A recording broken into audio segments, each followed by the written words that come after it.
Dan, hi. Good afternoon. So, is this your first time at NIRI? It is. It has to be my first time at NIRI.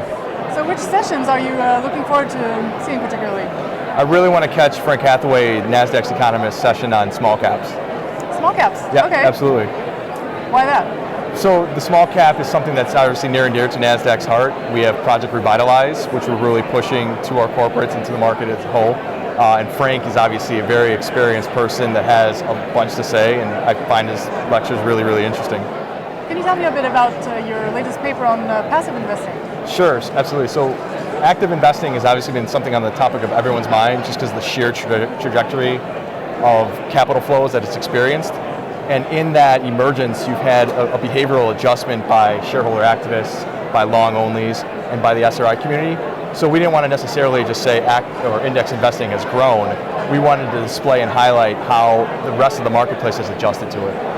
Yes, because interestingly, those so-called passive investors are becoming active on the governance front. Right, so when we looked at all the empirical data, what we found was there really is a convergence between SRI, long only, and shareholder activism, and how index money goes about their business. So one of the biggest things that index money cannot do is utilize discretion, right? They cannot buy and sell when they want.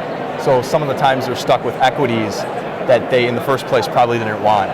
So what they're doing is they're turning to activists who are in turn looking at corporate governance measures. If you look at SRI, if you look at shareholder activism, if you look at the investment decision process that your traditional long onlys are incorporating, they're all placing a heavier emphasis on corporate governance.